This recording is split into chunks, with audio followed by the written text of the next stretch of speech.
ವೀಕ್ಷಕರೇ, challenging star Darshan ಅವರ ಬಗ್ಗೆ ಲೇಟೆಸ್ಟ್ ಬ್ರೇಕಿಂಗ್ ನ್ಯೂಸ್ ಬರ್ತಿದ್ದು, ನಟ ದರ್ಶನ್ ಅವರು ಶೀಘ್ರದಲ್ಲೇ ವೈದ್ಯಕೀಯ ಜಾಮೀನಿಗಾಗಿ ಅರ್ಜಿಯನ್ನ ಸಲ್ಲಿಸಲಿದ್ದಾರೆ ಅಂತ ಹೇಳಲಾಗ್ತಿದೆ.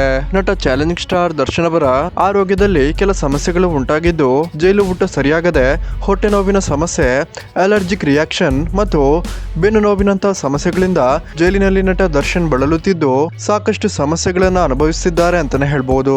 ಇಷ್ಟು ದಿನ ಕೋರ್ಟ್ ವಿಚಾರಣೆ ಮುಗಿಯುವವರೆಗೂ ಬೇಲ್ ಕೊಡಬಹುದು ಅಂತ ಅಂದುಕೊಂಡಿದ್ದಂತಹ ನಟ ದರ್ಶನ್ ಮತ್ತು ದರ್ಶನ್ ಪತ್ನಿ ವಿಜಯಲಕ್ಷ್ಮಿ ದರ್ಶನ್ ವೈದ್ಯಕೀಯ ಜಾಮೀನಿಗಾಗಿ ಅರ್ಜಿಯನ್ನ ಸಲ್ಲಿಸಿರಲಿಲ್ಲ. ಆದ್ರೆ ಪದೇ ಪದೇ ಸುಪ್ರೀಂ ಕೋರ್ಟ್ ಬೇಲನ್ನ ರಿಜೆಕ್ಟ್ ಮಾಡ್ತಿದ್ದು, ಇದೀಗ ನಟ ದರ್ಶನ್ ಅವರ ಬೆನ್ನು ನೋವಿನ ಸಮಸ್ಯೆ ಉಲ್ಬಣಗೊಂಡಿರೋದ್ರಿಂದ ಸದ್ಯದಲ್ಲೇ ನಟ ದರ್ಶನ್ ಪತ್ನಿ ವಿಜಯಲಕ್ಷ್ಮಿ ದರ್ಶನ್ ವೈದ್ಯರ ಅನುಮತಿಯ ಮೇರೆಗೆ ಮೆಡಿಕಲ್ ಬೇಲ್ಗೆ ಅರ್ಜಿಯನ್ನ ಸಲ್ಲಿಸಲಿದ್ದಾರೆ ಅಂತ ಹೇಳ್ಬೋದಾಗಿದೆ.